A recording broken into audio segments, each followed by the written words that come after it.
Hello friends, welcome back to our channel. Friends, మనం ఈ వీడియోలో తెలంగాణ రాష్ట్ర ప్రభుత్వం కీలక నిర్ణయం తీసుకుంది.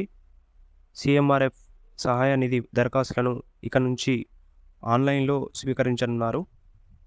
దీని గురించి ఈ వీడియోలో పూర్తి వివరాలు తెలుసుకుందాం. వీడియో చివరి వరకు చూడండి.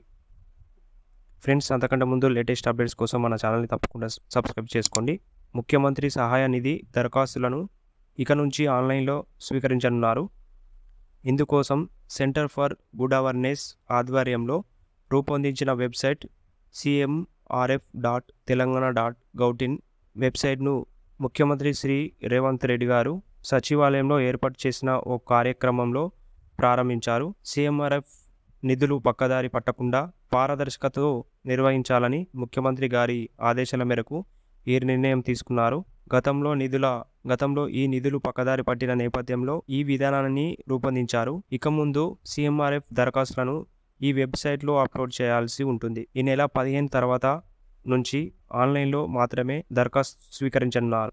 సీఎంఆర్ఎఫ్ కోసం తమ వద్దకు వచ్చే వారి వివరాలు తీసుకొని ఎమ్మెల్సీలు తమ సిఫారసు లేఖను జత చేసి అప్లోడ్ చేయాల్సి ఉంటుంది.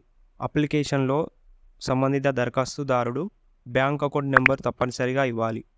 అప్లోడ్ చేసిన తర్వాత సీఎంఆర్ఎఫ్కు సంబంధించిన ఒక కోడ్ ఇస్తారు.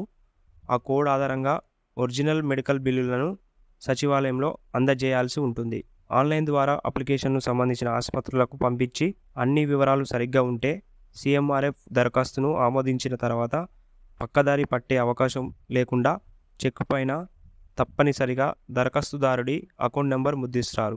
ఆన్లైన్ ద్వారా వచ్చిన సంబంధిత అప్లికేషన్ ఆసుపత్రులకు పంపించి ఉత్తరణకు వస్తారు. అన్ని వివరాలు సరిగ్గా ఉంటే సీఎంఆర్ఎఫ్ అప్లికేషన్ ఆమోదించి చెక్కులు సిద్ధం చేస్తారు. దరఖాస్తు సమయంలో ఇచ్చిన బ్యాంక్ అకౌంట్ను నంబర్ చెక్ మీద ముద్రిస్తారు. దీనివల్ల చెక్కు పక్కదారి పట్టే అవకాశం ఉండదు. ఆ తర్వాత ప్రజాప్రతినిధులు చెక్కులను స్వయంగా దరఖాస్తుదారులకు అందజేస్తారు. ఇది ఫ్రెండ్స్ లేటెస్ట్ అప్డేట్స్. ఇలాంటి లేటెస్ట్ అప్డేట్స్ కోసం మన ఛానల్ని తప్పకుండా సబ్స్క్రైబ్ చేసుకోండి. వీడియో నచ్చితే లైక్ చేయండి, షేర్ చేయండి. Thank you for watching. Thank you.